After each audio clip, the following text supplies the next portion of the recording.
Hi, this is Tim of the 1916 Company. Welcome and thanks for logging on. If you love this watch, email us. Team Mosso at the1916company.com. It's in the description below. Your purchase and pricing email question line for buying this or any watch you see on any of our platforms. Reach out to us directly, Team Mosso at the1916company.com. Today, we are discussing the rebirth of what started in the 1970s as the Seamaster 600 Plongeur Professionnel. That watch, the Ploprof, if you abbreviate its official name, was designed with Comex in mind, but never quite made it to the intended client. Instead, it became an offbeat, sort of countercultural diving icon for folks who wanted something weirder than a submariner or a sea dweller, and it continues to this day. Revived for 2009, it was comprehensively refreshed for 2015 with a new movement, a new dial, and new options, including a combination of Sedna red gold and grade 5 titanium, which we have right here. It is now a 1200 meter watch. It's still the Ploprof. So the Plongeur Professionnel is weird to describe because it's 55 millimeters, but don't be scared. It's 55 millimeters down the wrist, almost shaped like an egg. And then across the wrist, it's 48 millimeters. So it's actually really short across the wrist. What it undeniably is, however, is thick, 18.6 millimeters thick. But again, a little bit of surprise here. What appears like it might be some sort of proprietary bracelet or junction is actually a standard 24 millimeter lug spacing. So if you put a 24 in there, you can throw on any properly sized aftermarket straps. They preserve that option. This is the so-called shark-proof titanium mesh bracelet. Let's throw it on my wrist. My wrist is 16 centimeters in circumference. And again, take a look down the barrel. You could see that the watch is narrow across the wrist. Now, it's very thick. There's no doubt about that. But I'm surprised by just how well it wears. And I've known people who have normal sized wrists who daily this watch. So yes, it can be done. And you can see the further I move away from the lens, the more you see the rest of my arm and my hand, which is fairly large. And you can see the watch looks pretty decently in proportion. In terms of how heavy it is, yes, it's titanium, but it's also gold. And the aggregate of the two feels more like, I would say, a standard steel watch. Let's consider this watch viable for wrists my size or larger, so 16 centimeters circumference or up.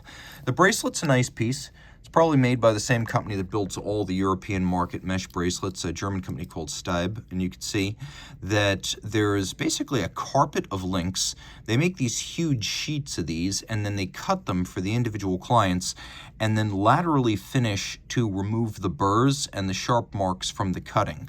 There's a little bit of a taper down from the lug profile towards the clasp, and you can see that there's quite a lot of adjustability built into this clasp. So you have an incremental slider with quite a few stops that are built in by detent, and then you've got a all or nothing fold out dive extension. And between the two of those, I would say, having not measured it exactly, it's pretty close to 50 millimeters. There's a lot of adjustability in here, so keep that in mind.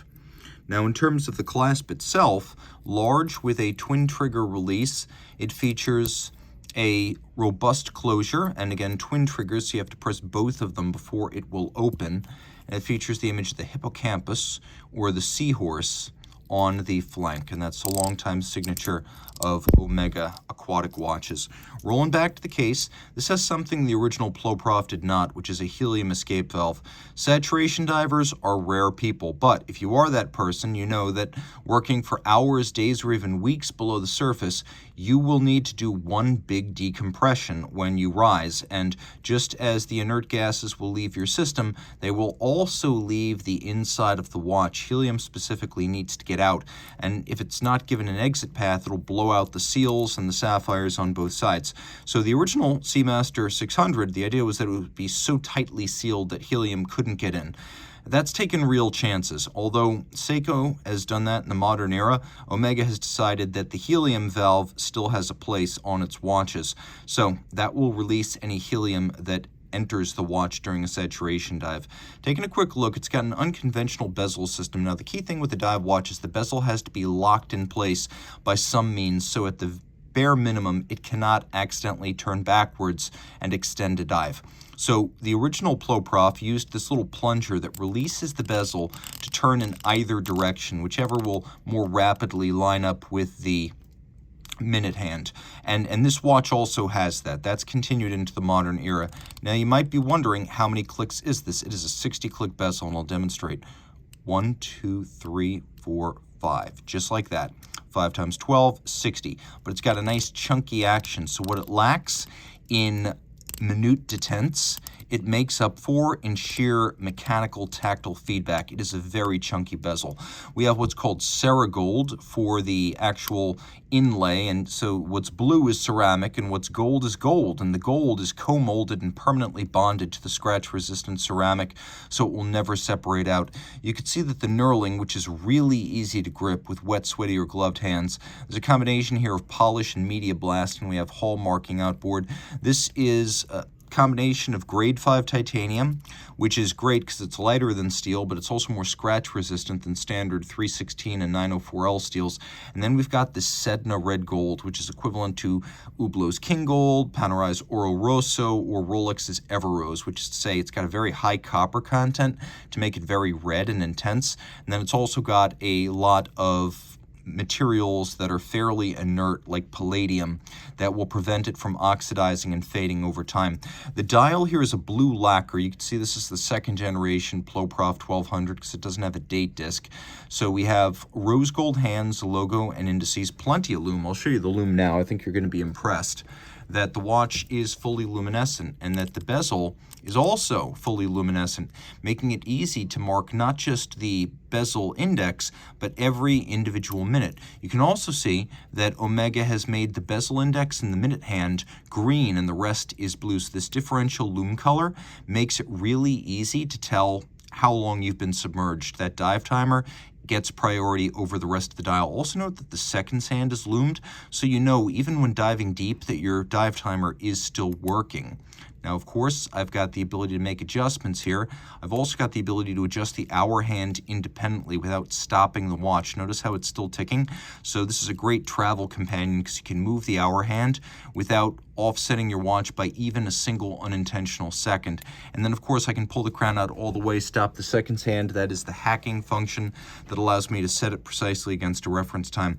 We have this spectacular column-mounted retractable crown system, and this is very similar to the original. This offers a lot of the advantages of the Panerai crown system.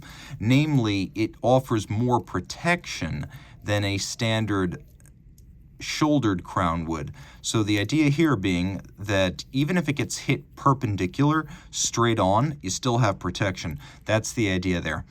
There is some fine finish. As you can see, beveling's been added, satination, including vertical satination.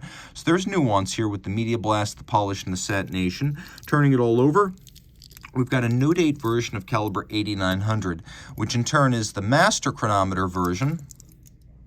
There it is, master chronometer on the dial. It is the master chronometer version of the old 8500. So, twin barrels, automatic winding, 60-hour power reserve, a beat rate that's quirky, 25,200 vibrations per hour, which is specific to Swatch Group anti-magnetic silicon hairsprings. This has an anti-magnetic hairspring, balance, staff balance, and escapement, rendering it virtually amagnetic, not anti, amagnetic, to over 15,000 Gauss. Pivots on 38 joules. It's got a full balance bridge and a free-sprung balance for shock resistance, and then two barrels that provide a more even and flat torque curve so that the watch keeps very consistent time from right about the point you wind it fully until just before it stops, so it doesn't need any complicated constant force devices thanks to two well-phased mainsprings and twin barrels.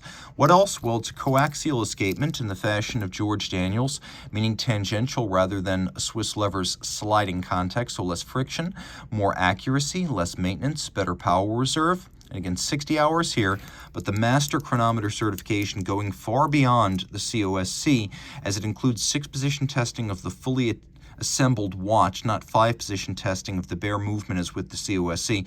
So tested in 6 positions as a fully assembled watch, it's subjected to tests of water resistance, shock resistance and durability, anti-magnetism, winding efficiency, and power reserve, and of course chronometry as well. It's everything the COSC is, but then it's also more. That's what a master chronometer is.